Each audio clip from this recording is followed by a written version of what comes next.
Here's the deal. This is my family, and we are a bunch of landscapers, and more importantly, we're a band. We are Mulch, Sweat, and Cheers! I christen thee Disney Fantasy. May God bless this ship and all who sail on her.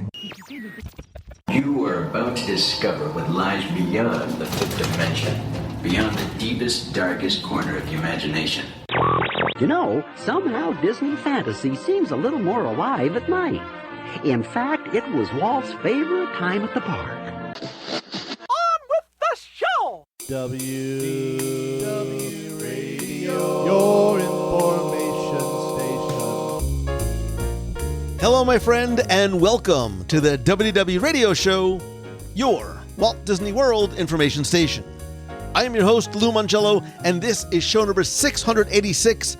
And together, as we have for the past 17 years, we're going to celebrate the magic of the Disney parks, movies, Marvel, Star Wars, and more here on the podcast, my weekly live video, special events, blog, and more. Please be sure to subscribe to the podcast, join the community, and find everything else at WDWRadio.com. Former Imagineer, Vice President, and Portfolio Creative Executive for Disney Cruise Line, Theron Skees, joins me again this week to discuss the concept, design, Imagineering, and creation of the Disney Wish. From idea to execution, we look at the process of bringing the ship to life and virtually tour the Wish, looking at the why, how, and stories of the many amazing places and spaces. Then stay tuned for our Disney Trivia Question of the Week, where this week you can enter to win a prize package that includes something from the Disney Wish, as well as more updates at the end of the show. And if you like what you hear, please share the show and tell a friend. So sit back, relax, and enjoy this week's episode of the WDW Radio Show.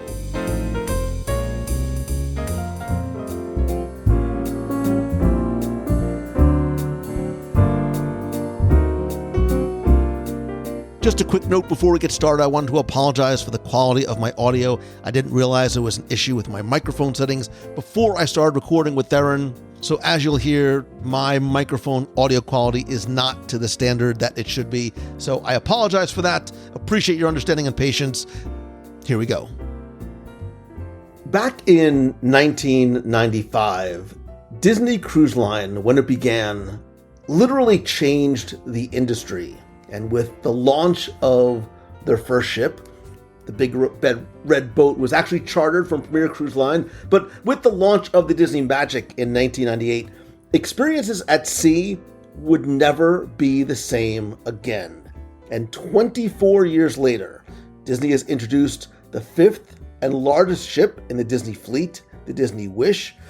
And while in some ways a slight departure from previous vessels, the Wish retains and enhances, or should I say enchants, what makes Disney Cruise Line unique and special. And I have literally just returned from the christening and the maiden voyages on the Wish, and I'm preparing to host the first of two WDW Radio group cruises on her, the next one in like just a few days. And while I'm going to have a full review of the ship and experiences from stem to stern after our cruise, I wanted to bring on somebody to talk about the ship itself from concept to construction. And so I want to welcome back former Walt Disney Imagineer Theron Skees, who, among many roles he held in the Walt Disney Company, was Vice President and Portfolio Creative Executive for Disney Cruise Line. You may remember Theron from show 648. I said at that time we had a lot more to talk about. I wasn't kidding. So Theron, welcome back. Here we are. Nice to be back. Thanks for the invitation, Lou. It is great to see you, and timing is everything, because I know when we talked, we sort of glossed over your time at Disney Cruise Line. I said we need to put a pin on this and come back to it. So talk to me a little bit, just in sort of broad strokes, what the Vice President Portfolio Creative Executive does in terms of overseeing the fleet of the ships and the Wish and I'm sure Castaway, etc. Absolutely. It's such a big title. The business cards was like a clipboard size. So, it was hard to carry that around. But no, the role was literally, think of it as the creative partner for the cruise line, the president of the cruise line, all those operational leaders. And that executive role, senior executive role from Imagineering was literally meant to be kind of that creative partner that helps to bring to life everything that's needed to really drive the business. So you're right. The first thing I did when I took the role and got integrated into the team was we jumped right into my very first dry dock, which was the Disney Wonder. And wow, what a baptism by fire that was, learning how a dry dock works. I've had plenty of experience on, of course, land-based projects, hotels, attractions, parks, all of that kind of work, RD&E. But moving into the nautical world was a completely different animal. And so that was fantastic. So, of course, dry docks on the whole fleet, the 4 ships, and we did one of those about every year. And as you know from Disney, and anybody that's a fan of cruising with the Disney Cruise Line knows that they really try to change up those environments frequently. So with regard to the dry docks, we were quite busy. And I will say, as a quick aside, I love each of the ships for a different reason. And it's funny that you mentioned that your baptism was on the Wonder, which may very well, it depends. Your favorite ship is the one you're on, right? But it may very well be my favorite of all the ships. I love the size. I love what happened with the reimagining of Tiana's, and that French Quarter Promenade Lounge may be like my favorite place on board any of the ships. I'm so glad you said that. It was such a blast. It was, at that time, leadership at the Disney Cruise Line was changing between Carl Holtz and Anthony was coming in, and there was a genuine desire to. We began thinking about the ships differently than they were originally conceived. Whereas if you look at the classic ships, the Magic and the Wonder, they were designed, Magic is Art Deco, the Wonder is Art Nouveau.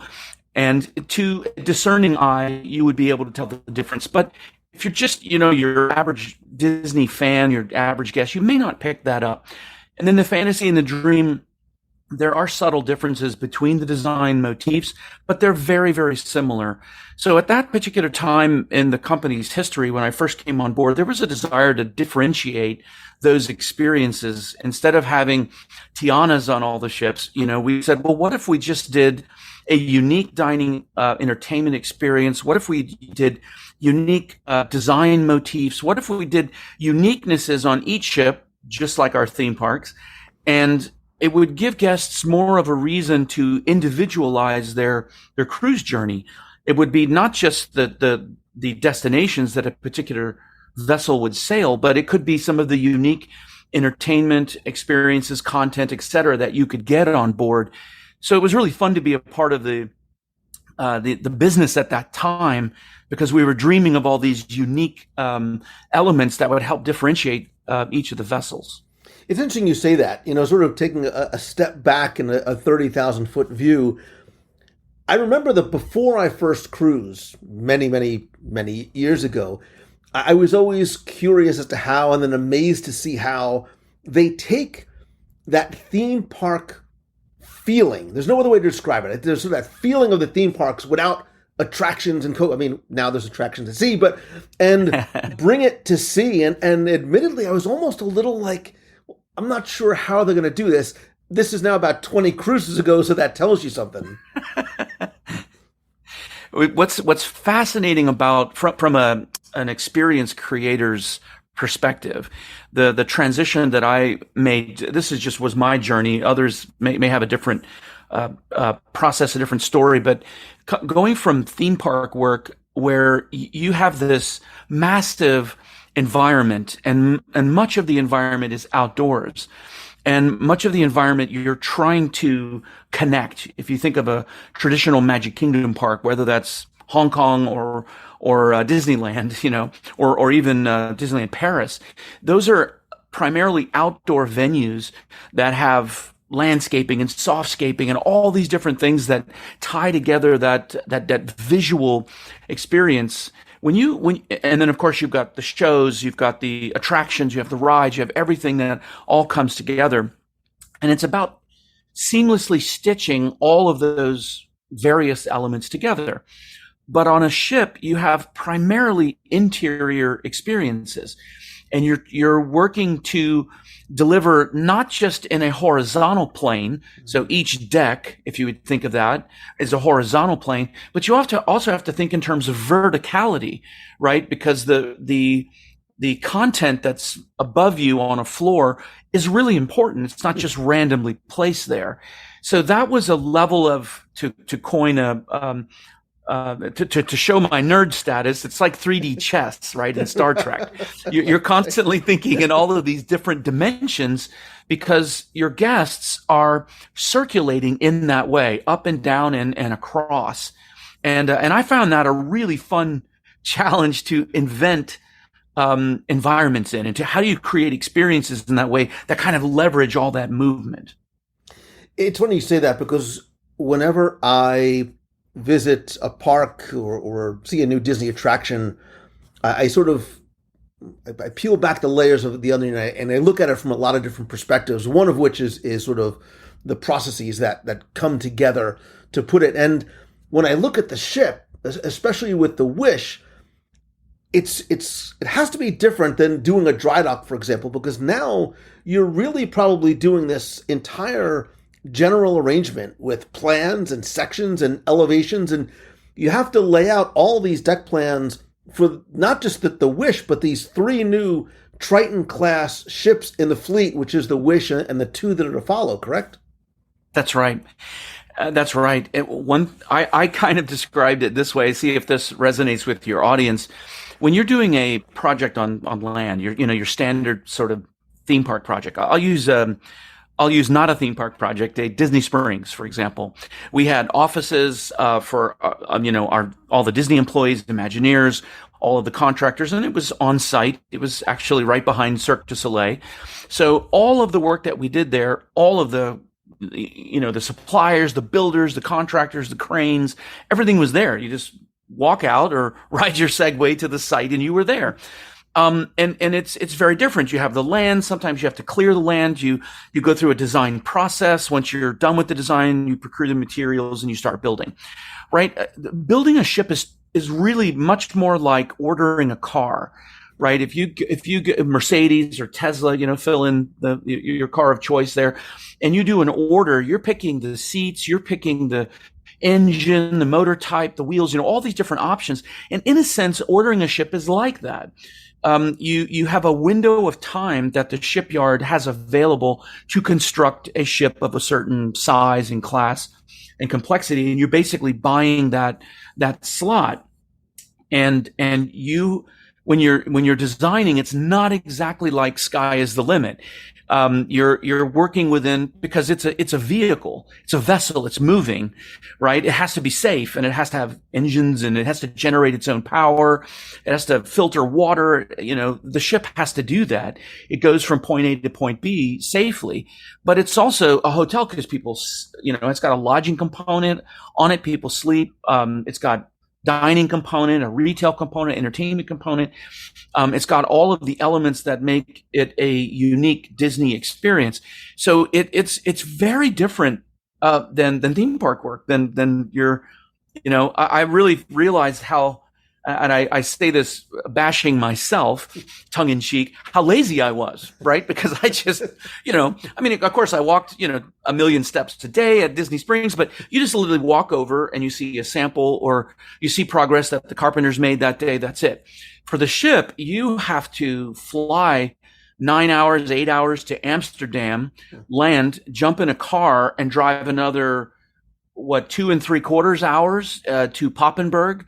And all of that before 8 a.m. so that you can start your meetings. I mean, it's a big deal. And then your design companies are all over the world. We have Sweden and Norway and the UK. So it adds a level of complexity that you kind of don't really think about until you start really considering everything.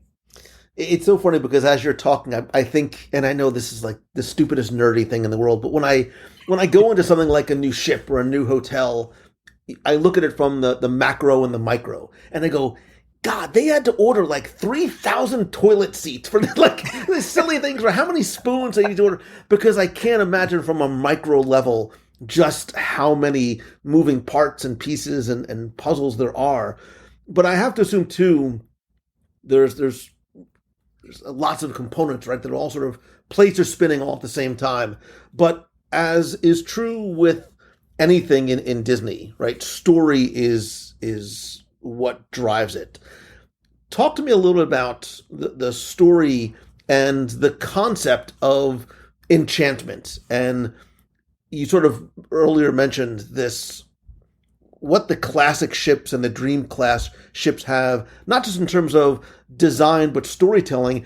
And how do you also keep with that tenet of what Disney Cruise Line has always had, which was embracing this golden age of cruise travel that really was sort of the hallmark of the brand itself?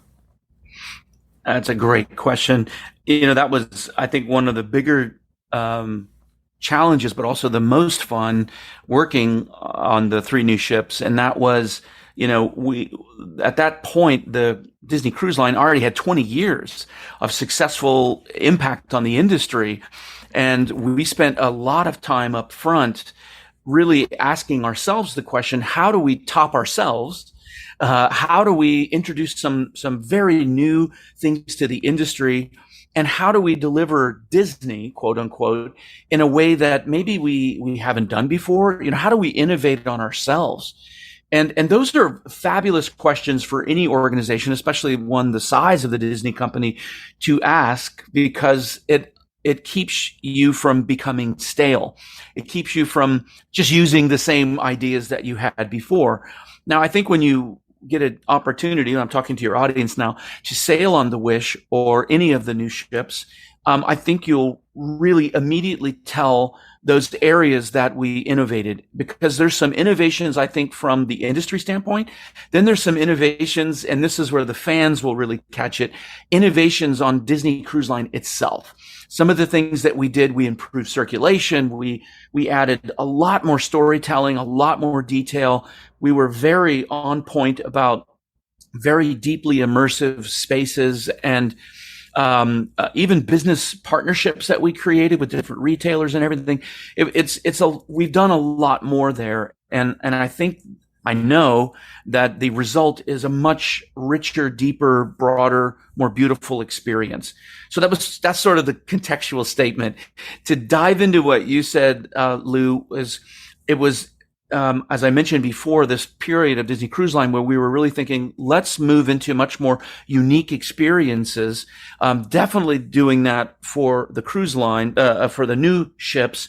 But then how do we go back and through our dry dock strategy and begin to retrofit through a dry dock strategy on the existing fleet? And then we also began to play with that with the island, of course, Castaway. And then I believe it's already been announced, Lighthouse Point was purchased. And how do we drive differentiation between those two as well? So that's kind of where we leaned into. And we naturally, when you look at, if you remember correctly, if you go back in the Wayback Machine, it was originally announced that there was only 2 new ships. So after I came on board, it was ding, ding, ding. Tell him what he's won, Johnny. It's a 3rd ship, and we don't really get to change your schedule.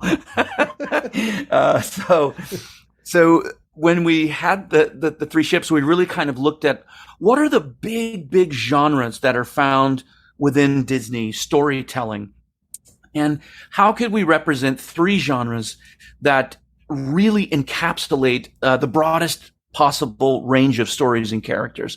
And I think when all 3 ships are out, you'll see our approach to that, and hopefully people will love it. And it has to be interesting too, because there's this delicate balance, I have to imagine, that has to take place in it's very high level, balancing the business requirements of the ship with the story requirements or desires, as well as guest experience requirements as well. And sometimes it might sound like they all fit together very nicely, but I have to imagine there's also times that there may be, it's a challenge to integrate them all together seamlessly. I believe that that's a challenge in our industry, and I'll make a big air quotes on that. And when you're talking about the narrative experience design world or themed entertainment design world, whether it's retail, dining, entertainment, cruise lines, Adventures by Disney, a hotel experience, a theme park, it always is this balance. On one end of the scale, it's a business, right? And especially us creatives, I'll raise my hand. We creatives, we have to remember what we're doing is for a business. We can't get confused by the fact that, oh, it's an attraction. It's $200 million. Whoa, this is my private art fund. We can't move into that, because that doesn't move the business needle forward. So I think that it's very important to be creative, innovative, groundbreaking, driving story. As experienced designers, we're constantly thinking about the guests. We're thinking about taking our guests on an emotional journey. We're thinking about, we're creating a product, and that product is an experience. And that experience has a lot to do with the brand. In this case, it's of course the Disney brand. And I'm always thinking, well, how do I connect these audience members to this brand in an emotionally story-driven way? And that's different than, a designer who designs automobiles or appliances, right? You don't have to make an emotional connection necessarily with that. The new model of toaster, you don't, you design it so that it's affordable. It breaks at a certain time, so you buy more. That's what you think about. As an experienced designer, I'm making that connection. We're making that connection so that those guests will come back over and over and over again. And it has to be functional. If it's a beautiful space, but you can't get your food on time because the kitchen was undersized, or there's only one wait station in the restaurant and it's piled up with dishes because they just can't get to it, those things begin to diminish the experience and diminish the brand. So it is truly we always seek for that balance to the best ability we can. Well, and Disney is built on not just creating emotional experiences and memories, but wow moments. And on the Wish, there are many, especially if you have cruised before. And you alluded to the fact that Disney is a company that is always innovating. And you had 10 years, right? Nearly a decade since the launch of the last ship, which was the Fantasy. You not only must have learned a great deal in that time, but you also were given the gift or challenge of about 14,000 extra gross tonnage to work with over the Dream class. Talk to me a little bit about taking some of those lessons, having that additional space, and also the thought process of how do you approach copying, sort of replicating that same general layout of the other ships, which are very beloved. If you want to make Disney fans go crazy on Twitter, change something, versus integrating some of those things that you think will enhance that guest experience and storytelling. Yes. Well, let me ask you before I answer about some ground rules, because I don't, some people love spoilers and some people really hate spoilers. So I don't want to mention anything that might drive somebody, one of your audience members nuts. Oh, I wish you didn't tell me that. So let me ask you that first. What's your thought or rules on that? It's funny because I am different. It's so hard. You can't answer everybody. So I'm the kind of person don't tell me anything. I want to see with my own eyes. I want to walk in the door and experience it for myself, which for me, that works. Other people. And look, we as Disney fans for years have been programmed all right, 10 years ago, you sat down with your spreadsheet, you mapped it all out. We need to know where we want to eat and what we're going to eat 6 months in advance. So we'll give a little bit of a spoiler alert. I don't think you probably won't give too much. I won't get specific. Yeah, well, nothing too spoilery away. Because, listen, no matter how much you think you know about the Wish, if you've cruised before, part of the fun is walking in there and not knowing where anything is and spending some time finding your way. That's right. Okay, well, thanks for that.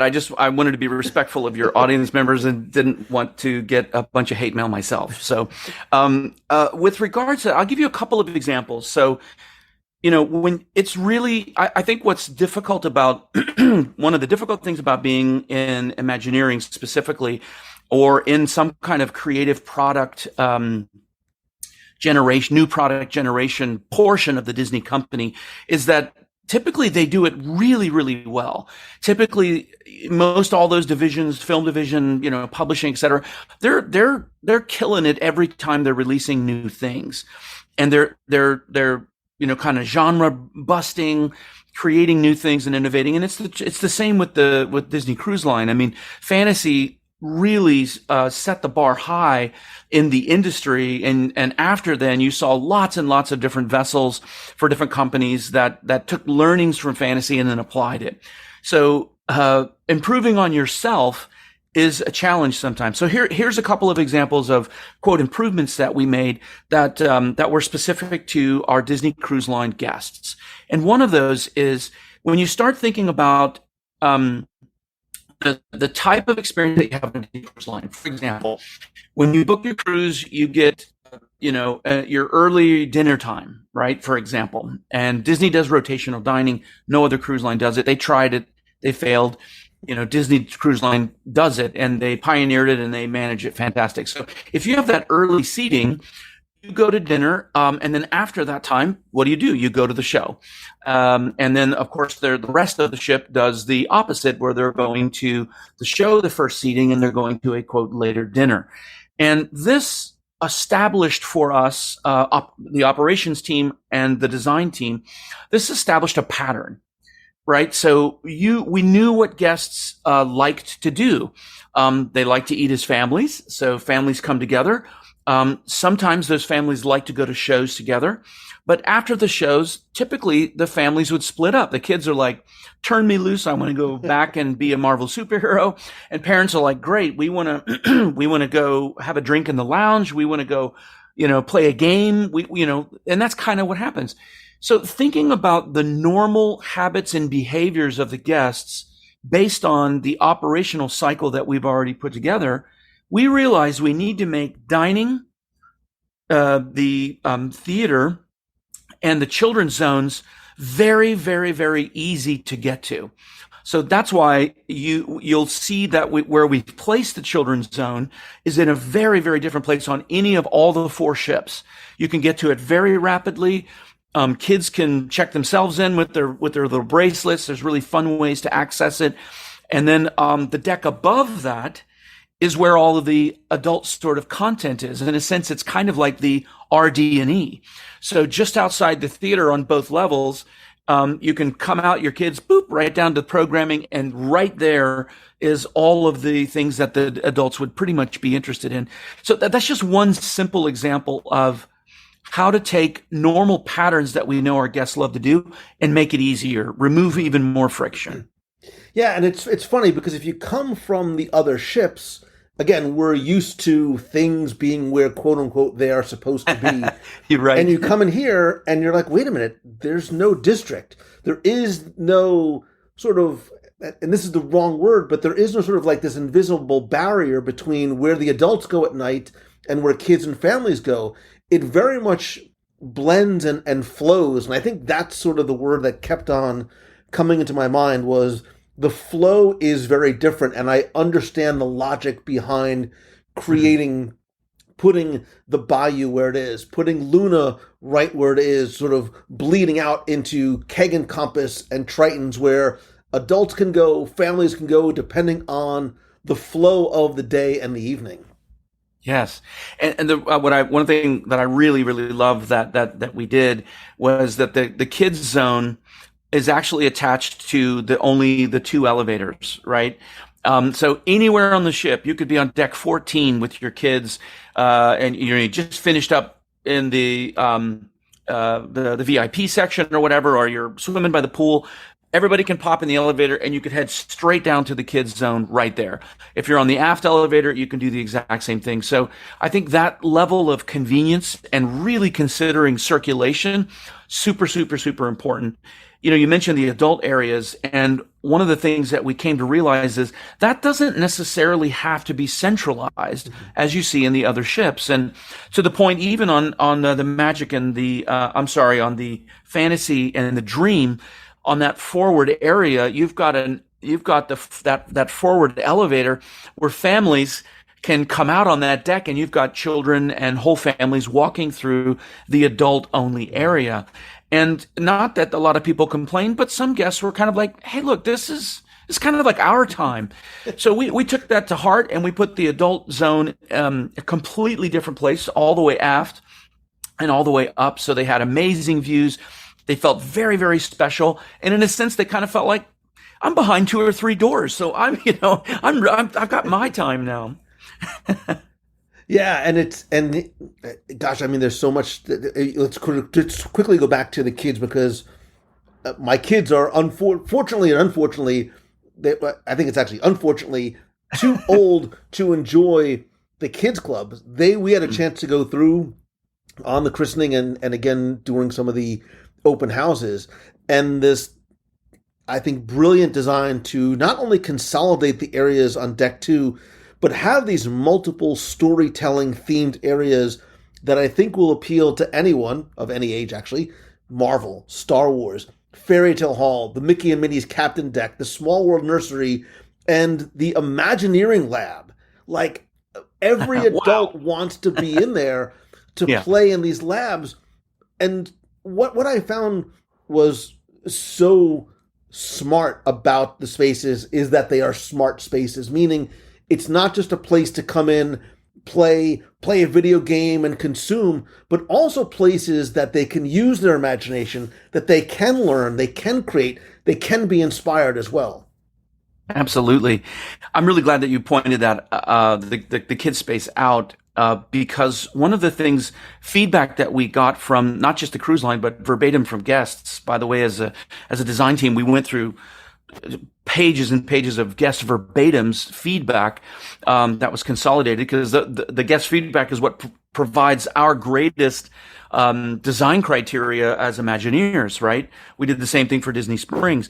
And one of the things that the guest said was, hey, look, I'm a parent, but I'm kind of a big kid at heart. And I'm like, I got to see the fact that you've got Millennium Falcon and you've got the Star Wars Rebel base, and I only get to see it on the first day, and then I have to bug my kid about what it was like. I want to play too.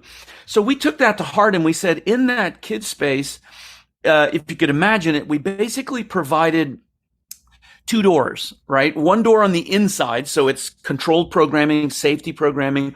Kids come in, they're protected, they can access it. The door to the outside is completely locked and safe.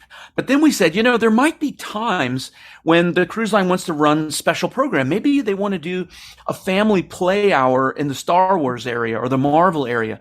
Well, in our design, we provided a way to lock off that room from the rest of the controlled programming and open the room to guests who want to come and play. So it was really cool to be able to design those spaces for the duality of that. So everybody who wants to be a kid at heart has the opportunity to play. Yeah, it's brilliant, and I may or may not have had an opportunity to feed a loft cat on my last trip down. But you made a great point there, in that the kids want to be, in the past, kids wanted to be doing what the adults were doing, and the adults were like, no, I wish I was down there.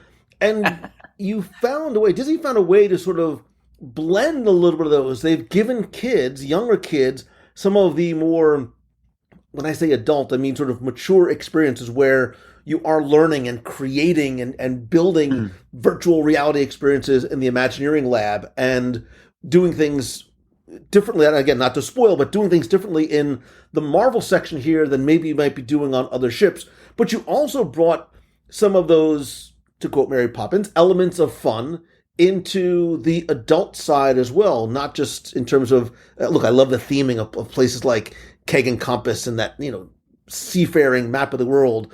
But let's talk about, the 800-pound Wookiee in the room. The Hyperspace Lounge, you want to talk about such a smart inclusion of a space that has been incredibly popular, will continue to be popular, because it gives kid-like adults that feeling like this is our special space that is unlike something in Galaxy's Edge. You obviously made a very clear choice to sort of theme it to, the Dryden Voss ship in Solo. It's that polished metals and the leather and the gold furnishings. It's a very upscale, very elegant, but fun Star Wars experience, usually for adults only, like in the evening. Absolutely. Now, you called out the Star Wars reference perfectly. Don't know if you got that on your own or if somebody told you that, but that's exactly Dryden Voss is exactly what we pulled it off of. And you're right. That's a key component of adults who love Disney, especially adults who love Disney Cruise Line, is that they like to escape and play just as much as the kids do. When you think about a theme park, nobody travels to Walt Disney World, for example, and stays in Space Mountain for 7 days. They don't do that. And the attraction, it's richly themed. You think of Haunted Mansion, Big Thunder Mountain, etc., richly themed, awesome. You could ride it again and again and pick up new things. But nobody stays in those attractions or even in those parks for that matter. Nobody lives in that for 7 days. Not so on a ship. You're in that thing for 7 days, 3 days, 4 days. If in the future you're taking a crossing or something, it could be 12 days, 14 days.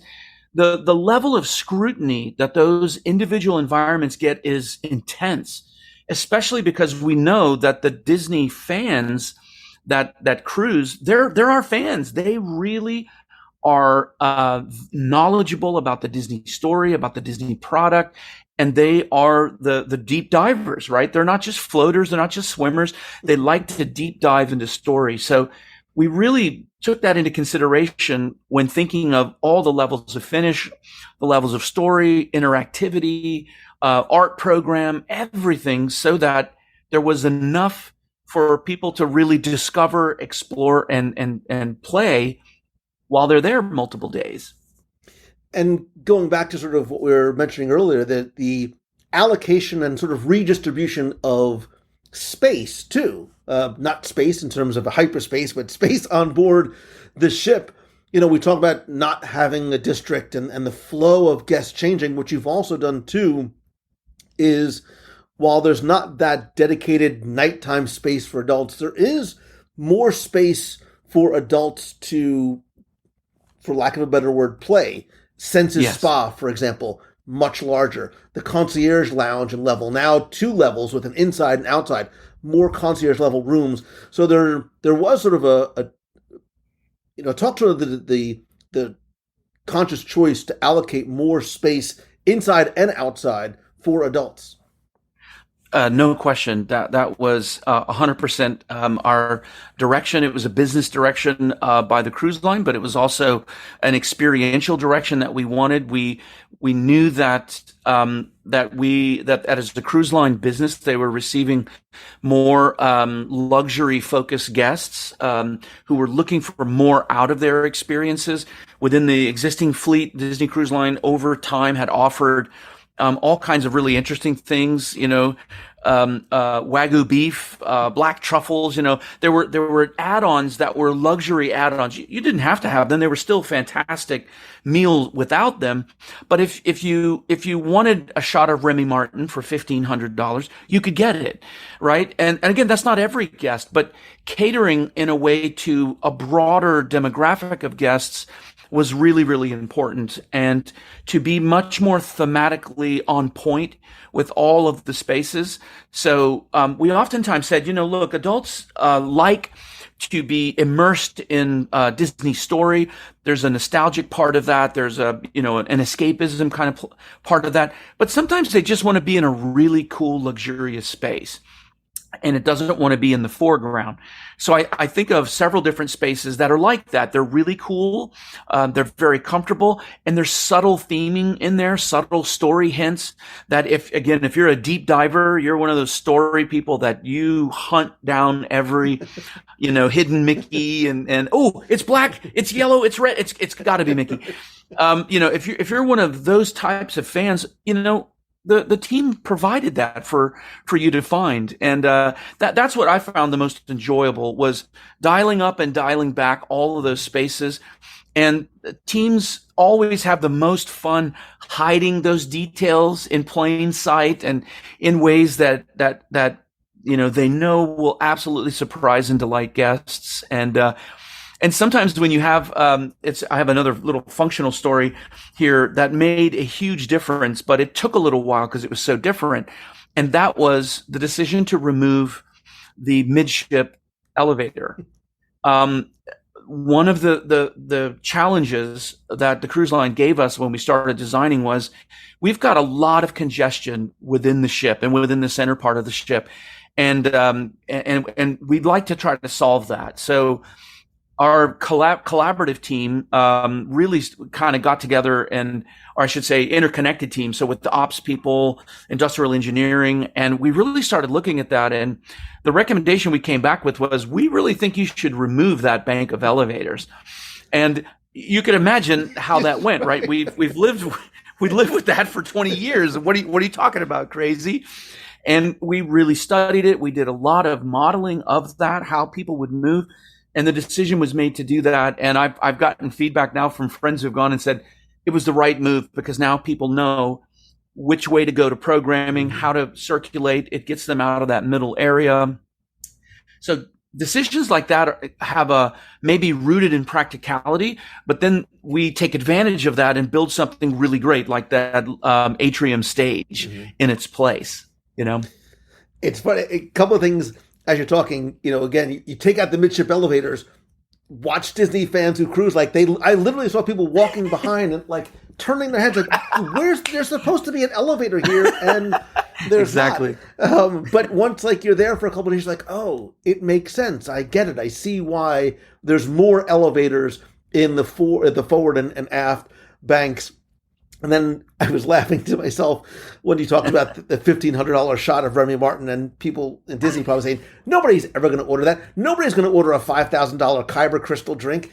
They sold 7 on the christening on the maiden voyage of the cruise. Quick aside, I actually happened to be there for the very first one that was sold, and Becky Mankin, my travel partner, and was there for the third one to see that, and actually we put a blog post up covering really something. It's really amazing to see what it all entails. Again, creating experiences for adults that want to do something that is not only fun and is unique, not just to the ship, but really something that you can't do anywhere else. Even some of the smaller spaces there, having Hook's Barbershop, right? So now you not only have an untangled salon, but you have a Hook's Barbershop, which is not just a place to get, a hot shave or, but there's a little bar in there too. So there's this interesting use of a small space for adults that just wasn't on other ships prior. Yes. Yeah. We made a lot of decisions, and I think I really kudos to the Disney Cruise Line operations and leadership team, because a lot of those decisions were I would consider very edgy, right? It was, hey, let's take the pools, the upper deck pools, and let's divide them. Let's don't do 1 pool, 2 pools. Let's do 7 pools or whatever it ended up being. And that's kind of a radical idea. Let's remove the midship elevators, or let's take the Buena Vista Theater and split it in half. Let's do 2 theaters, right? So some of that was really bold thinking, very, very different than where they were before. But it gave the design team, the creative team, the ability to really push into those spaces. Mm-hmm. And I think do more with smaller spaces and create more intimate moments. Let's be honest, sitting at the top row in the Buena Vista Theater, any adult of any size at all, that's the most uncomfortable seat on the ship. Your knees are obliterated by the end of the movie. So we said, well, that's silly. That's really not usable space.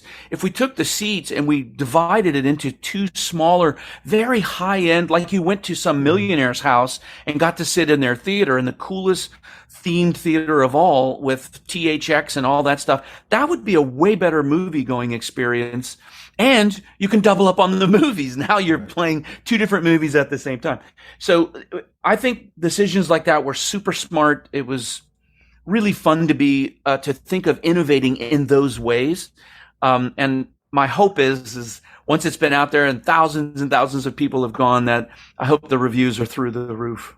And that's what people are going to initially see. And maybe if you've cruised before, you almost have to sort of get used to, because it is a number of smaller spaces and places by design that do have a more intimate feeling to them. And I think it's also, I have to imagine, Theron, that the idea was, how do we maximize the utilization of these spaces when there's not something going on, right? What else can we use Tritons for? What can we use some of these other locations for? And by not having it be these cavernous spaces like, a tube, for example, and breaking that out, it does allow for a little bit more flexibility in the programming, I have to imagine. Such a great observation, Lou, honestly. And the reason that we could get away with, or the reason that the, quote, smaller spaces work, is that we made all of the spaces much more flexible. Like you mentioned, the tube, right? That sort of nightclub environment wasn't really used much during the day. So if you would think of yourself as a property owner and you've got property that you're charging rent for, or, you're leasing these particular spaces, you kind of want every single space to be working hard for you almost every hour that you possibly can. So we kind of approach the Disney Cruise Line in that way too. And the discussion was, how do we make these spaces work harder for us? We have all this programming, all these things that we do. Instead of designing a nightclub space that's so specifically nightclub that it can't be used for anything else, why don't we design it so it's a cool nightclub, it's a cool gaming room, it's a cool meeting room, it has all of these different functions. And that's why that also drove the decision to move the sports court indoors and do that as two levels, to really drive a lot more functionality of that space and to have it more usable. Mm. I mean, you've been on that sports court on the other ships in the Bahamas, and you're about to pass out out there, 110 degrees or something. So moving all that content and activity indoors means it never has to really close. You can play there all the time. And it's a great flex space. I mean, the space is used not just so kids can go in and play basketball, but bringing in something like the Incredigames, where families again can look. It goes back to Walt, a place for families to have fun together. And I think still, Theron, it's still sort of the heart of this ship too. Going back to the spaces, absolutely. I love the bayou. I love the lights and the colors and this open environment that's created with this canopy of magnolia blossoms and the moss and the lily pads and the light is gorgeous. And you can use it, and I've seen it used for different functions, whether it's having, a small arts and crafts type thing where I saw, families building, little ship models or something together. And then at night, it turning a little bit more into a lounge and having a 3-piece band, maybe playing some jazz, having some beignets in there. Same thing like with Luna. You sort of taken D-Lounge and you've made it not only 2 stories, but if you haven't been on the Wish yet, and please correct me if I'm wrong, the idea is that you're sort of stepping into this castle at sea, and I sort of imagined Luna being, behind the castle, proper, and it's almost like the town square where everybody sort of gathers together for whether it's bingo, whether it's a comedian or a magician. Perfect description. Absolutely. How you overlay the theme and everything is that's the fun part. That's the story. That's what people emotionally connect with. But the functional part of having a 2-level, multi-flexible space, that you can close off, or that you can leave all the way open. The possibilities of from an operations standpoint are almost endless. It could be a comedian. It could be the newlywed game. It could be Super Bowl party. It could be the Olympics are on and we want to play. I mean, there's so many, almost infinite, uses for the space. And so that's a great example of kind of what I'm talking about is examining how our guests move on a ship, what their interests are, understanding the business of the cruise line. How do we innovate on ourselves? How do we innovate with regards to the entire industry and create spaces that are functional for a much longer period of time. I mean, even the work that we did on we haven't even talked about this, but on the all the passenger decks where all the cabins are, right? The different overlays and thematic feeling that you can get from these different decks is really, really cool. And you can book multiple times on the ship and be in different places and have different themes. And we like the idea of creating those unique environments so that it drives people to want to come back over and over and over to see, one ship, not just for the great content, of course, for that, but to see things that you didn't see last time. And I think the stateroom is a great example of how I sort of define and describe the ship as a whole.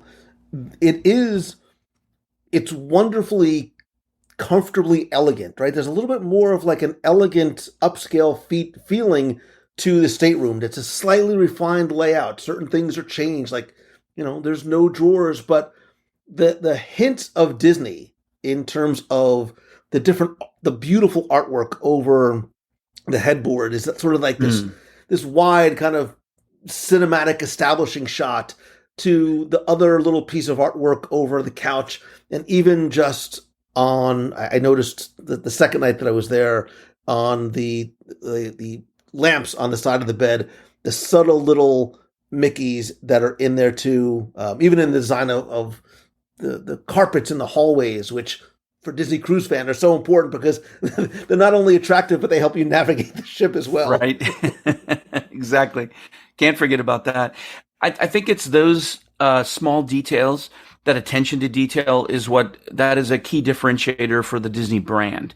One of the things that when we were going through that design process as a team, I can't believe it was, 4 or 5 years ago, what was happening in the world, in the cruise industry, if you sail on vessels like Oasis of the Sea, these massive 6,000 people cruise lines capacity, what I realized when we benchmarked all these different cruises is those things are like giant malls. And the trend was going away from actually recognizing the fact that you're on the sea. There was no nautical motif. There wasn't nautical colors. There wasn't waveforms, fish. They completely abandoned that.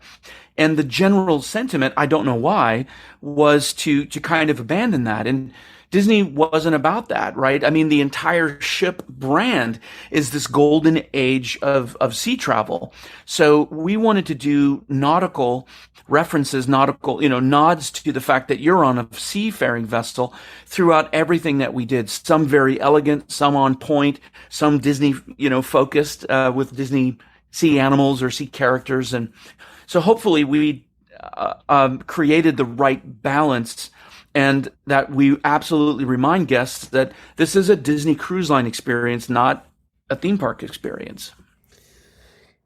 It is, but it isn't, right? Because there are theme park-like experiences in terms of the activities and the entertainment, right? We haven't even talked about things like the Walt Disney Theater and the incredible, beautiful theming in this. But then we're burying the lead, and we need to get to arguably, in my world, the most important part of a Disney Cruise Line voyage. And I will quote a very famous and wise man who said, "If you are what you eat, I only want to eat the good stuff." And that wise man, of course, was Remy. We use the word dining experience sort of very loosely, but that's absolutely what you have here.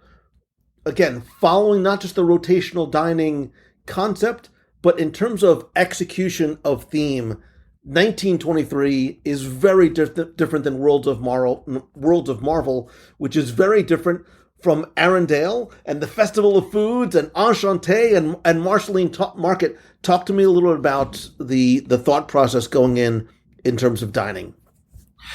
I think I know one really important factor of any of our guests' vacation is dining. It is this important thing, and I think that nobody does dining like Disney does on the sea. I mean, having sailed with lots and lots and lots of other cruise lines all over the world, even international cruise lines, Italian cruise lines, German cruise lines, nobody does it as well as Disney. And when you think of dining experiences, when you're by the pool, for example, playing, you don't want to have to stop. You don't want to have to find a jacket and a dress and go sit down with a white tablecloth. I mean, you want that later, but by the pool, you want to find good food fast. You want to be reminded that you're in a Disney experience, so you can do that. You want to go to the right buffet and be in this environment. You want fine dining. You want a Michelin star dining. So creating all of these different levels and experiences of dining, of lounge experiences that you can get if you go in just for a nice drink, cocktail, that kind of thing. You're there for 4 days, 7 days. Having that variety is really, really important. And we not only wanted to provide a really good variety in the rotational dining restaurants, but we also wanted to provide options for guests to opt into, right? So you have several of those options that, I'm not going to eat in the restaurant tonight. We're going to go up and have this, amazing experience at Enchanté, for example. Yeah, and one of the things that I found fascinating was how different each of the experiences was, and on different levels there too. So, for example, 1923 is this elevated, elegant, the warm woods and the metal grill work. Spoiler alert for my review. 1923 is the best dining experience I've had on Disney Cruise Line, period. Hands down. Wow. Like, again, going back to the spaces, you took a large dining venue and made intimate spaces out of it. You almost feel like you're eating in this very small, warm, comfortable, exclusive yet comfortable restaurant with exceptional food, by the way. I love the fact that it embraces Walt and Roy, right? That's not lost at all. It is, in fact, it is right off the Grand Hall, so it is literally front and center. But it is this wonderfully, again, this comfortable, elegant, refined dining experience that's part of the rotational dining. That's not an additional charge restaurant. You're picking up on all of the areas that I really hoped that you would. We looked at the main dining sort of on that main atrium level, and we thought to ourselves, there are occasions where it feels too big on some of the other ships. Now, not always, but it feels like how could we bring more intimate moments there? So this was one of those really massive paradigm shifts when you start thinking about the GA and how this works.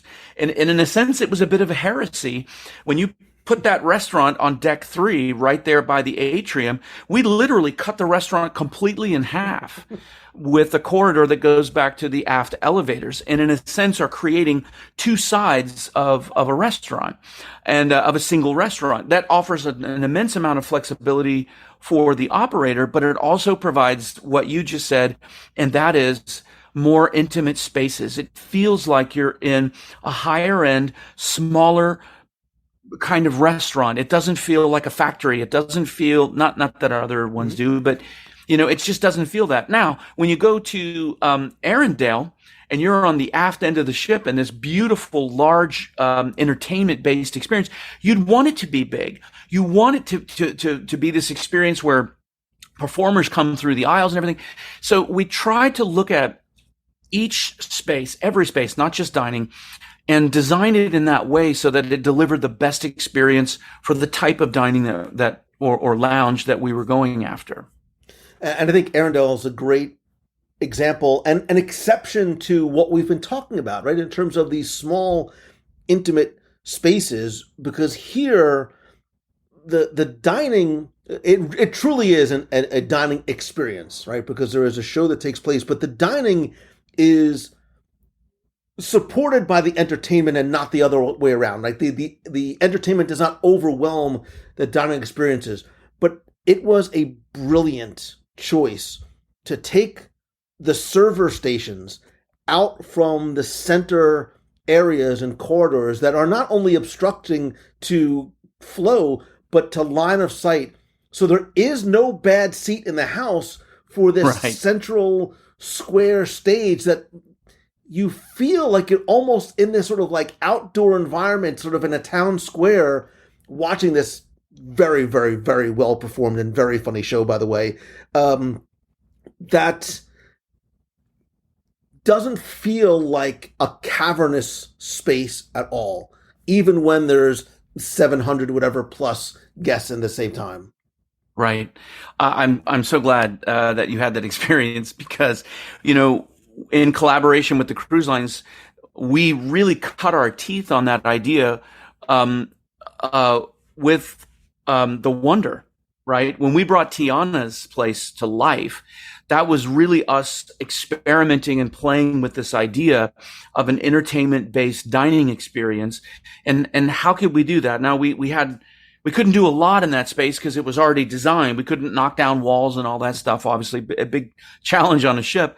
But we made it work within that space. And I think when that restaurant launched, I think it was Portal Magazine or Clea. I don't remember. Somebody came back and ranked it the best restaurant at sea. At sea. That's amazing. I mean, how many high-end, restaurants are there? So that gave Disney Cruise Line, my Imagineering team, it gave us the ability to say, this is going to work. So that really became a standard on the ships as an entertainment-based dining show. And then when we got the chance to do it on the Wish, we purpose-built and designed the whole space to really support that idea. So, yeah, and even Worlds of Marvel, and again, not to spoil anything, I was very intentional in my coverage not to sort of show a lot of video of what happens not just on screen, but around you in the theater. And while there are a lot of guests in that space, you do feel immersed, but you don't feel overwhelmed. Again, because of the design and the layout, it does feel like a relatively intimate experience, not just with you and your server, but with some of the action that takes place around you to support the dining experience and not the other way around. Yes, fantastic. I mean, these are intellectual properties that our guests love so much, and I think when you look at shows like Drawn to Animation on the Dream and the Fantasy, you have a lot of entertainment. You have a lot of experience going on.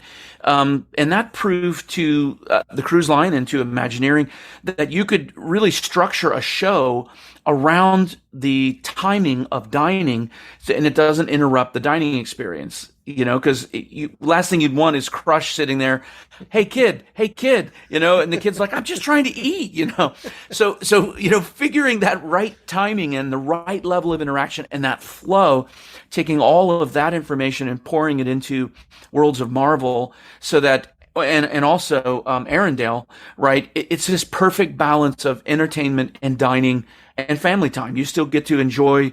You're not screaming at each other over some loud music or something. It's all balanced. I sat there and I said multiple times to myself and out loud, I said, this is an incredibly well choreographed ballet between the show that is going on, that is sort of programmed and sort of being performed live in both locations, as well as coordinating with the kitchen that has to get out fresh food to X number of guests, relatively speaking, all at the same time, is this wonderful. It was sort of like a ballet, and just watching it all, I can imagine what that kitchen must look like. It must be amazing to see. But what was happening on stage and off stage, I appreciate the choreography that really must take and the strategy to make that all happen. Disney Cruise Line crew, I have to say, are just absolutely the best, just the very best of the best. And when you create a space like, we'll just say Arendelle, for example, you have so many different things going on. As you said, you have food service, you have drink service, you've got entertainment personnel moving in and out, you've got guests. You have a guest that their son or daughter has to go to the bathroom, so you get up in the middle, and you have to consider all of these things when you're designing. How do you put all of that together? How do crew go in and out of the galley in a way that's the most seamless for them? Where do you put those wait stations so that it works for them? and where do you put the POS stations? I mean, there's so much of that that's integrated, and I hope your audience thinks and considers that too. It's not just you've got this great space, let's plop this really cool show in here. I mean, months were spent on arranging the tables, and this table should be square, and we have to make this table round and this only gets this many seats, and well, what if we elevate the floor slightly here so these people can see? Months and months of really painstaking detail to deliver that kind of experience. Yeah, I am very hyper aware of, and hope that other guests are too, not only that everything speaks, but that there is a sometimes method to the madness. There's a reason why things are the way they are and placed where they are. And quickly, I think it bears mentioning, you talked about having the casual dining experience, the family dining experience, the entertainment dining experience. But Theron, there is this level of dining experience which is an add-on, as it has been in the past with Paulo and Remy, but now with Paulo's Steakhouse, an enchanté, 2 venues that I promise you, for research purposes only, I did have occasion to dine in both. You forget that you are on a Disney ship, not just because of the appointments and accoutrements and the food, but the overall experience is very, very different. Well, I'm glad that it came together that way, because that was our goal and our direction. How can some spaces just be amazing spaces? Disney creates amazing spaces. How could there be very subtle hints of Disney character, Disney story? But that was very purposeful. At the time, again, leadership was thinking very much along the lines of, look, we definitely get families. We have multi-generational families that come through. Disney Cruise Line, I think, really owns the family cruise space, that niche within the industry. But there was a pretty big effort to say, we want to attract adults without kids, whether it's older adults or whether it's just, adults that don't have any children of their own. And how can we attract these individuals in a way that they won't be put off by, quote unquote, for people who are not maybe like uber fans of Disney? How would they still come? And the level of service, the attention to detail, the great performances, how could we create a space that would draw that particular segment of the population in? So a lot of those choices you'll see were based on that. How can we do that? We absolutely have to meet the needs of our fans, of our Disney guests, but how can we bring in potentially new guests that maybe never cruised with Disney before, and maybe they're cruising without kids, and they look at it as it's still a cut above what everybody else can do. And one thing I think that bears mentioning too, Theron, is part of what I think initially draws us to the Disney parks and maybe even to Disney Cruise is the fact that it is a theme park at sea. It's entertainment, it's attractions, and you mentioned some of the smaller venues and spaces and things that go on. I think it also bears mentioning 2 quick things. One, the Walt Disney Theater, which is beautiful. Again, thematically, it's different. It's very warm. It's very woodsy. Like I'm sort of imagining like the forests of Fantasia, but again, very elegant with these gilded columns and dimensional flowers and trees and the technology that's integrated into that theater. My daughter is a stage management major, and she just sort of lost her mind watching shows in that theater. And the Aquamouse, right? That first attraction at sea, going from the Aqueduct to the Aquadunk to some of these other things, and then taking it and sort of dialing it up a little bit more. Talk to me a little bit about those spaces and really sort of 2 sort of hallmark attractions at sea. Absolutely. Yeah, the Walt Disney Theater, I mean, you have to deliver over the top with that theater. We realized that a lot of our guests maybe they never had an opportunity to go to Broadway and see a Broadway show, or the West End, in London or something. Maybe they just never had that opportunity. And this gives those guests the opportunity to sit in this beautiful, as you described it, gilded, sort of over the top, traditional looking theater, this beautiful theater. But then we really overwhelm them with Disney storytelling, Disney theatrical, all of these new technologies that are in that space. And the goal is to surprise and delight these guests in a way that they just did not expect. And even more important is and more difficult is to deliver on Disney Cruise Line fans. If you've been sailing with Disney for 20 years, the wish, you want to come out and wow those fans who are like, I've seen it all, I've done it all, I love it all, I dare you to blow me away. And hopefully, the collective team that works so hard to get this ship launched, hopefully that's guests will feel that way. And then as far as this attraction at sea, when you start to look at the Aqueduct or the Aqueduct, for example, either one of those, it's brilliant. It's amazing. And it's hard to improve on something that's so incredible. And I know the team in early days, we thought through so many different iterations of that. It was unbelievable. But how to really up our game and really make that much more of an attraction, much more interactive.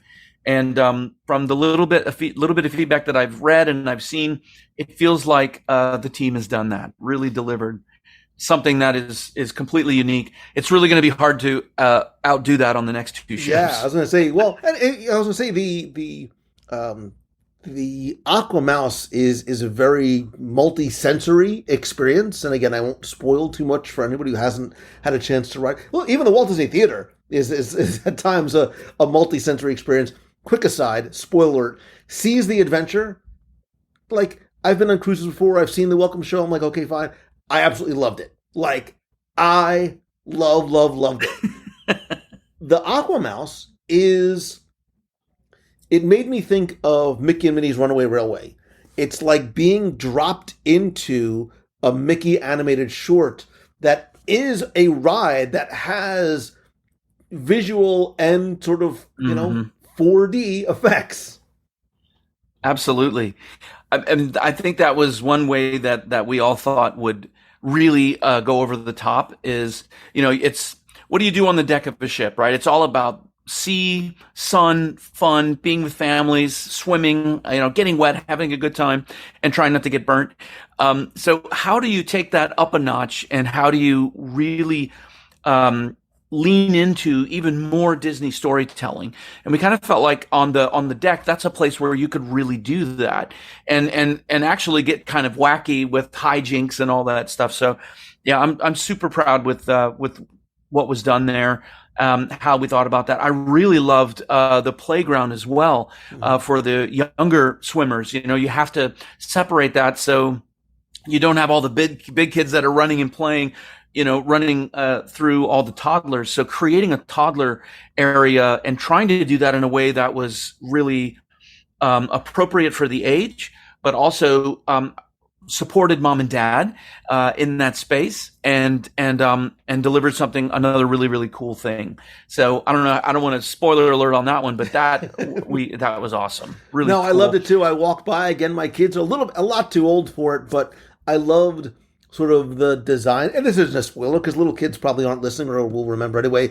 But even just sort of the design of some of the little slides, they're almost sort of made to look like they were inflatables. Like they look like they're soft and squishy, but they're really meant for little kids. I thought was really very, very smart. Again, look, Theron, we could talk, as we have been in the past, we could talk for hours just about the Wish itself. I think what this does is, whether you are a first-time cruiser, and I think the Wish is actually an ideal choice for first-time cruisers, especially Disney cruisers, if you have young kids or older kids, families, as well as those looking for an upscale cruising experience on Disney Cruise Line. I think some guests will be very, very surprised that if that is the type of experience you are looking for, it is very, very much available. And if you want it to be, can be sort of separate from maybe things that maybe you don't want to experience on board. Right. For you, do you have a favorite part of either this ship or a cruise line in general, or maybe a can't miss, unique, innovative experience on board? Oh gosh, it's like asking a parent to pick their favorite child. But deep down, you really have one. You just don't say it out loud. I don't know. There's so many. I mean, we've kind of hit on all of them actually. I love, especially in the what I'm doing now. I run my own company and working with clients, and I love solving problems. I love bringing innovative breakthroughs that actually drive business, that create this connection with the brand. And when you realize that I had the opportunity to do that for the Disney company for 23 plus years.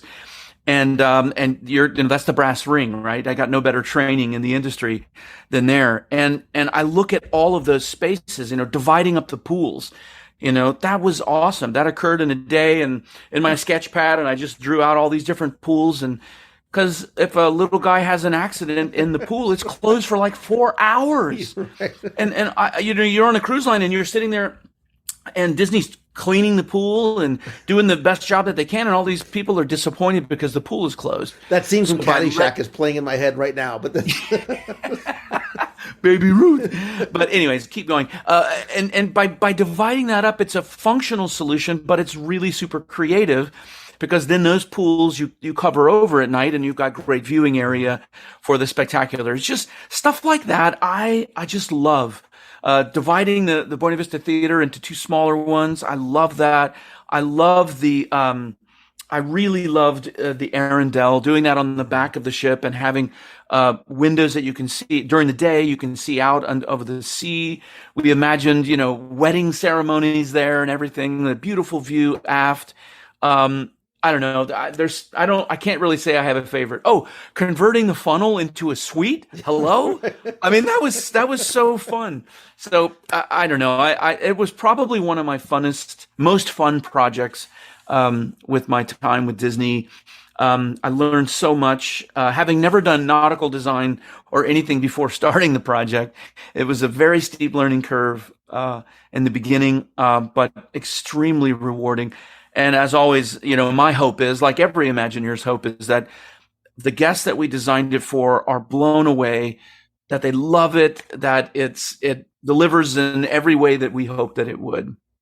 Well, and I know it's you can design and create and build the most wonderful place in the world. It takes people to make a dream reality. I cannot imagine the countless number of people and the innumerable number of hours, especially through a pandemic and all those things that made this all come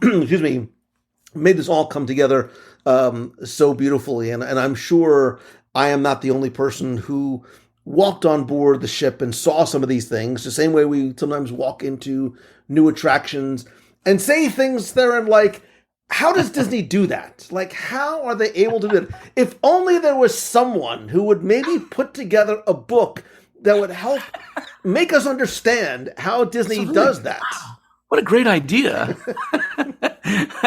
You're hinting at my newest project. It's I think that's something that guests really love. How do they do that? So a guy that I met, an author, we were actually partnering to create a book called How Does Disney Do That? And it's basically the guest, the voice of the guest that says, I wonder how that happens. And the response of an experience designer that says, here's how we create these things. Here's how we create this magic and why. So that's a really fun culmination of my time with Disney. And I hope when we get it all together that guests will love that as well. Absolutely. And we'll certainly keep in touch and we'll share that when it comes out. In the meantime, Theron, where can people find you if they want to connect with you or sort of follow your adventures online? Fantastic. Well, I'm on all of the standard socials. Probably one of the easiest places to find me is on LinkedIn, but I also have Instagram. Don't do much on Twitter anymore, but YouTube channel. I offer quite a lot of videos that help people understand how to do what we do at Imagineering. I run a business. It's called the Designer's Creative Studio. I currently have clients all over the world. I do quite a lot of consulting there. And then through my website, which is also called the Designer's Creative Studio, I offer quite a lot of different things, classes, courses, and I do believe it or not, quite a lot of mentoring through my site, scheduling a lot of people. Surprising to me, I've had company CEOs come through and ask me about different aspects of the industry, how to structure things, all the way through to students and new professionals that are looking to structure their portfolio. So I try to stay busy and stay connected to this group of new professionals that are moving into this industry. I really enjoy that. Well, that makes sense because, as always, nobody does it like Disney, and the Disney Wish is a perfect example of that. Theron, thank you again so much, not just for your time again today, but for everything, and I'm sure the blood, sweat, and tears that probably went into creating something that is truly spectacular. Absolutely. Thank you so much. Incredible teamwork. Hopefully I tried to weave that through everything. Incredible partnership, incredible teamwork. Nothing gets done by individuals. It's all about making it work with the team. So I hope your audience members tell lots of people, they go enjoy it, and I hope they have the time of their lives.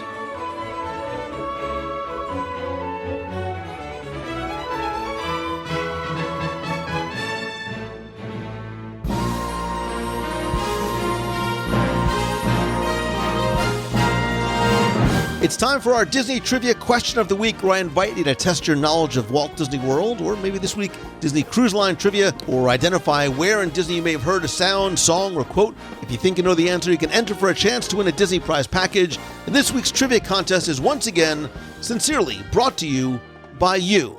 Because as part of the WDW Radio Nation, you help bring every episode of WDW Radio to life. Every live broadcast from the parks, the contests and giveaways, they're all thanks to you. And you can find out how you can help the show for as little as $1 per month and get cool exclusive rewards every month, like scavenger hunts, trivia quests, participate in our group video calls, get access to our private Facebook group, get shirts, stickers, monthly care packages from Walt Disney World and maybe Disney Cruise Line, and much more.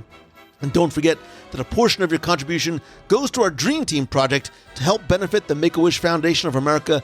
Thanks to you, your support, friendship, and generosity, we've raised more than $550,000 to help children with life-threatening illnesses and their families.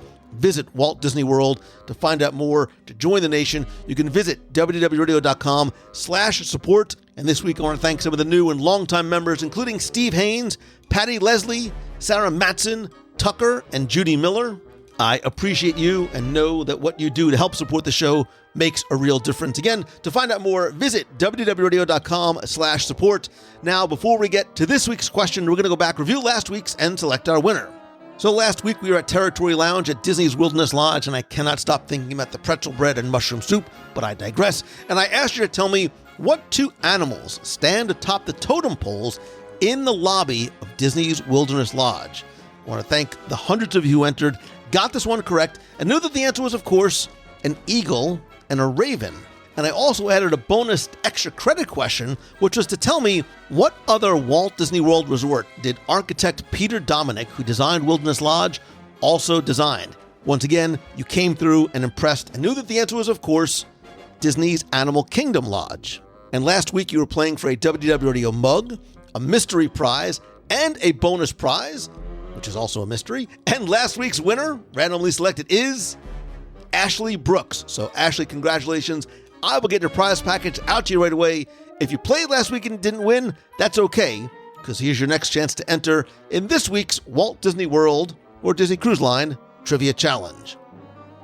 So as long as we are talking about the Disney Wish, let us stay in the Disney Wish, specifically in the Grand Hall. And your question this week is simply to tell me what character statue adorns the Grand Hall of the Disney Wish. There are smaller, sort of connected and ancillary statues around this person.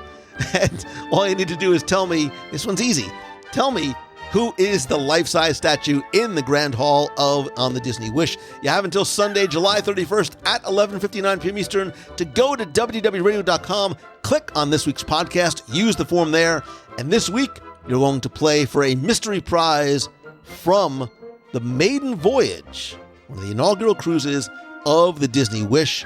So good luck and have fun.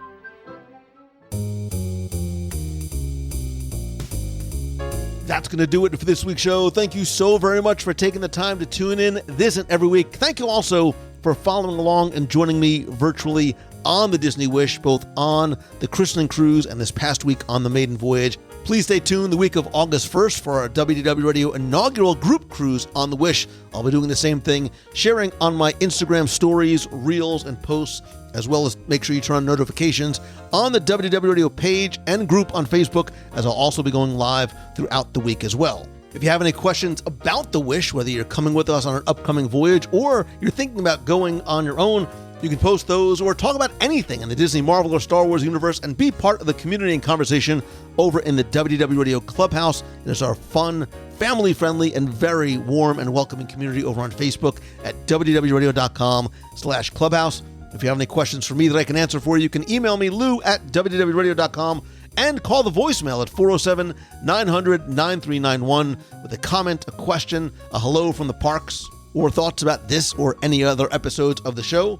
And also make sure you visit our events page at wdwradio.com/events to find out how you can be part of some of these events, including our Meets of the Month. We have our next Meet of the Month coming up this Sunday in Epcot, as well as our Harmonious Dessert Party. We still have a couple of tickets still available. Look for upcoming group cruises, Adventures by Disney, on-the-road events, and a couple of other things that I'm planning that I'm not quite ready to announce just yet. Speaking of events, switching gears just a little bit, if you go to LouMongello.com/momentum, tickets are available, but selling fast for my 2022 Momentum Weekend Workshop in Walt Disney World, October 22nd and 23rd at the Hilton Orlando Lake Buena Vista in Disney Springs. I won't go too much into it here, but it is a 2-day, 50-person, single-room event that'll help you take your brand, your business, your idea, your blog, your social, whatever it is, to the next level by learning, sharing, networking with other entrepreneurs, hearing from and working with others who have walked the walk and can help you move the needle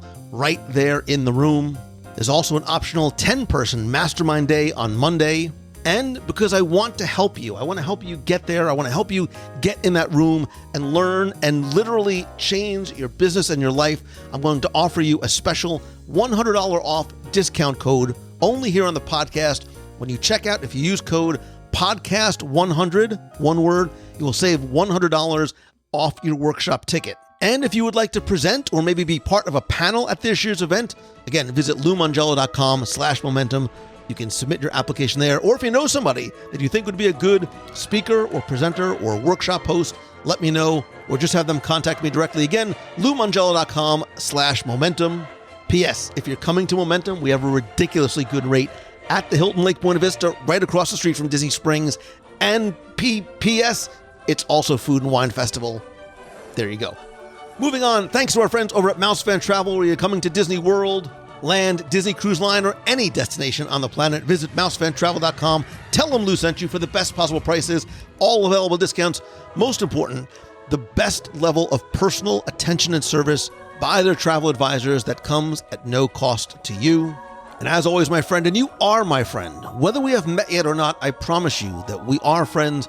All I ask is that if you like the show, please help spread the word. How do you do that? Share a link to this or your favorite episode on Facebook or Twitter or Instagram. Invite one of your friends to come not only listen to and subscribe to the show, but be part of the community over on Facebook. And if you can, take just a couple of seconds to rate and review the show over on Apple Podcasts. Even if you're listening on Spotify or a different podcast player, just fire up Apple Podcasts, leave a review there. I'd like to thank some recent reviewers like Booth Samantha, who says, "This is Disney magic for the whole family. I found my way to Lou's podcast about 2 years ago after our first family trip to Disney World, and I'm so grateful that I did. Every week I look forward to a new episode because each one gives me that dose of Disney magic that lifts my spirits, sparks my imagination and curiosity, deepens my appreciation of Walt Disney and his legacy and gets me excited for my next Disney adventure. Lou and his guests go above and beyond with their sharing of knowledge and passion for all things Disney, with a delivery that is all at once intelligent, humorous, entertaining, sincere, and touching. Oh, thank you. Wow, you just made my day. Our whole family has fallen in love with WDW Radio, and my children often ask to listen to Lou. Oh my God, I love that. Keep up the amazing work, Lou, and the contributors to WDW Radio. Thank you for the magic. Samantha, thank you so very much for that. You don't know how much that means and the smile you have put on my face. And I hope that this week's podcast and the podcast in general and the stuff I share on social and the community that you have created do the exact same thing. I hope it puts a smile on your face and makes your day or your week better, and that you pay that forward to other people as well. That you are that positive light that you want to see in that world. You can be the change by choosing the good and passing that on to others. I promise you that if you spread positivity, positivity will spread. I love you. I appreciate you. And I really do hope that this is your best week ever. I hope to see you on the Facebook Live show this Wednesday night or next week from the Disney Wish. So until then, see ya. Hey, Lou. My name is Brenna, and I'm from Denver, Colorado. And I just got back from my first time at Disneyland in several years and my fiance's first time ever. And it was a pretty wild trip. So we drove out from Colorado to California over the course of 2 days with two of our good friends. And we did Disneyland on Sunday, July 3rd, and it was just magic. And we had planned to do 2 more days, but then on July 4th, my fiance and our 2 friends that we drove out with all tested positive for COVID.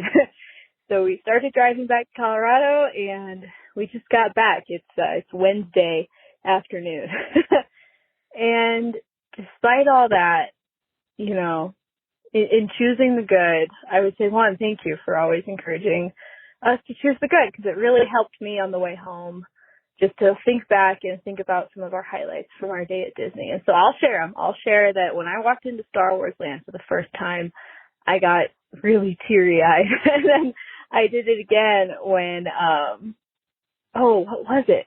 I think we did Smuggler's Run and we did Rise of the Resistance, and no spoilers, those were mind-boggling. I was truly speechless. And my fiance, you know, we tried to take him on some of the classics. We did Big Thunder Mountain, we did Soarin', we did Rise of the Resistance, and his favorite ride was Luigi's Rollickin' Roadsters, where you sit in a little car and do a little dance to some Italian music with all the other cars. And it was so silly and so goofy and so fun. We were just giggling like little kids and then howling with laughter as we spun around and around. And the others, you know, there were little kids, actual little kids laughing, and this elderly couple that was having a good time. And it just really drove home that Disneyland and Disney is for everyone of all ages. And oh my gosh, it was just a blast. So anyway, I'm looking forward to Disneyland round 2. Don't know when that'll be, but you know, hopefully we can go back again sometime soon and get to try everything. And anyway, I hope you get to go out to Disneyland too sometime soon, Lou. So anyway, you and all the other listeners at home, you know, take care, wear a mask. And anyway, everybody just take care. Have a great week and good luck. Bye. Hey, Lou. It's Christine Morrison in Flowertown, Pennsylvania. I'm listening to your live show that you did